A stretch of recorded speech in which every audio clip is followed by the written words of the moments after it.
આપણે આજે ગુંદાનું અથાણું એકદમ સરળ અને જલ્દી બની શકે તેવી રીત જોઈએ.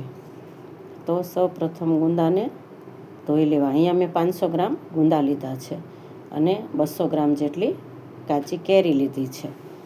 તો સૌ પ્રથમ ગુંદાને સારી રીતે ધોઈ લીધા અને પછી તેના ઉપરના ડાળખાને છૂટા કરી લીધા છે. પછી તેમાંથી બિયા કાઢવા માટે તેને એક વજનવાળી વસ્તુથી થોડા વચ્ચેના ભાગમાંથી ચીરો પડે એ રીતે ટીચી દો તમે. પછી ટીચીને એમાંથી એના જે બિયા છે એ કાઢી લેવા. એના માટે એક વાટકીમાં મેં થોડું મીઠું લીધું છે. મીઠાની મદદથી તે ગુંદાના બિયા ઇઝીલી નીકળી જશે. તો છરીનો આગલો ભાગ પર થોડું મીઠું બોળ લગાવી અને પછી ઠળિયા કાઢશો તો જલ્દી નીકળશે. હવે જે મેં કેરી 200 ગ્રામ લીધી છે તેને છોલીને તેનું છીણ કરી લીધું છે.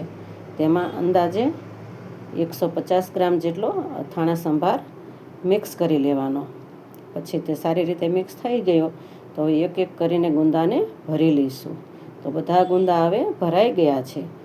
તો ગુંદાને એક તપેલીમાં કાઢી લઈશું અથવા બાઉલમાં, તમે જેમાં અથાણું રાખવા માગતા હોય એમાં સ્ટીલનું વાસણ લેવું પહેલાં. તો પછી એને કાઢી લઈશું. પછી થોડું કેરી અને સંભારનું મિક્સ વધ્યું હતું તેને ઉપરથી નાખી દઈશું. પછી મેં એક તપેલીમાં પહેલાંથી સિંગતેલ ગરમ કરીને રાખ્યું હતું. આશરે 200 ગ્રામ જેટલું સિંગતેલ લઈ શકો છો અથવા સરસ્યું, તમે જે વાપરતા હોય તે લઈ શકો છો.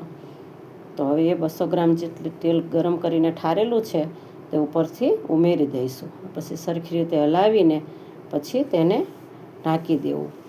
એક નોંધ લેવી કે તેલને ગુંદાને ઉપર ડુબાડીને રાખવા તેલમાં, નહીંતર ચીકાશ હોય તો ફૂગ આવી જાય છે.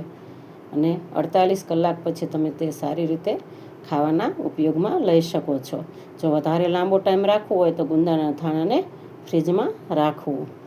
જય શ્રી કૃષ્ણ.